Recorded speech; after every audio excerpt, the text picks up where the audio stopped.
Today we're going to talk about the incredible and incredibly complicated mind of John Nash. Now, this was a mathematician whose ideas literally changed how we understand the world. But his story? It's not just about math.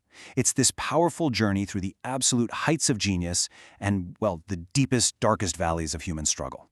And his life really makes you stop and ask a pretty heavy question. A mind that could see things no one else could. It also carried this immense burden. So what is the price for that kind of genius? That's the question we're really going to dig into as we follow his story. All right, so let's start at the beginning. The rise of a genius.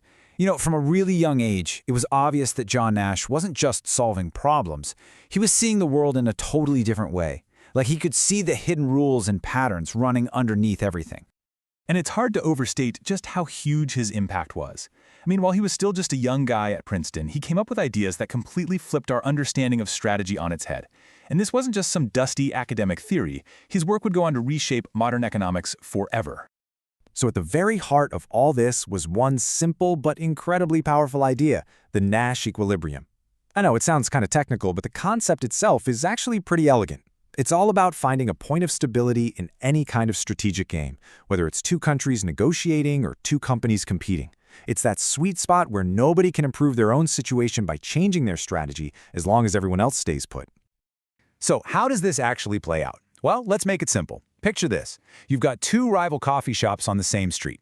They each have to decide, without knowing what the other will do, whether to set a high price or a low price.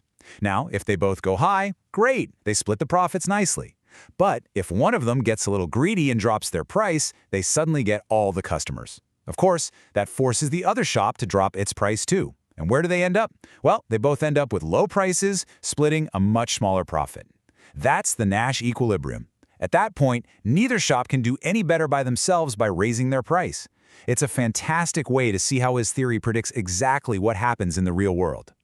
But here's where the story takes a sharp turn. Just as his star was rising, an unbelievably difficult internal battle was beginning, and that brings us to the next, much darker chapter, a mind falling into shadow. Right at the absolute peak of his professional life, John Nash was diagnosed with paranoid schizophrenia. Think about that. The very same mind that could see these beautiful, intricate patterns in the universe was now being tormented by delusions. It was a devastating turn that would change everything for him. And this timeline, it really puts his struggle into perspective. He does this incredible revolutionary work in 1950. But by the late 50s, the first signs of his illness start to show. And what came next were what people call the lost decades.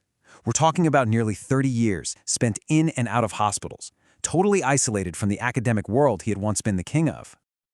But, and this is what is so amazing about this story, it doesn't end there. Not even close. This brings us to the third act, the long road back, and it's just an incredible testament to what the human spirit is capable of.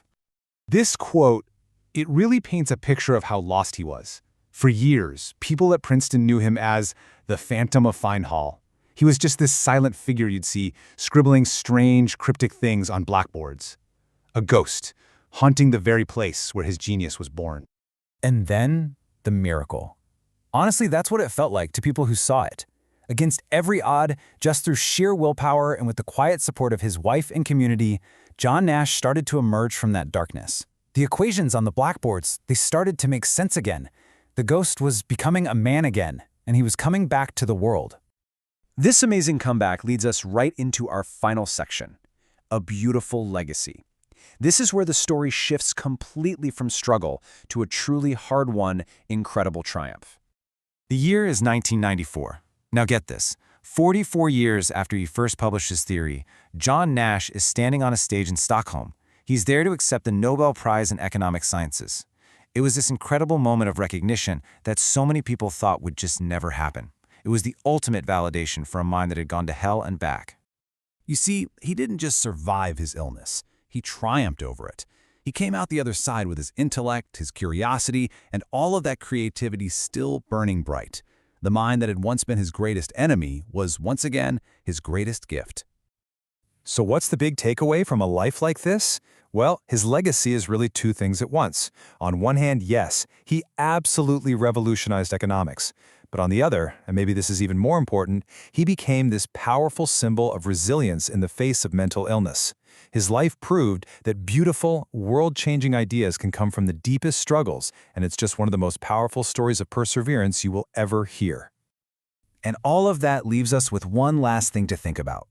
John Nash's life was this extraordinary window into both the power and the fragility of the human mind. So what can his incredible journey really teach us about that deep, often mysterious connection between genius, madness, and the unbelievable strength of the human spirit?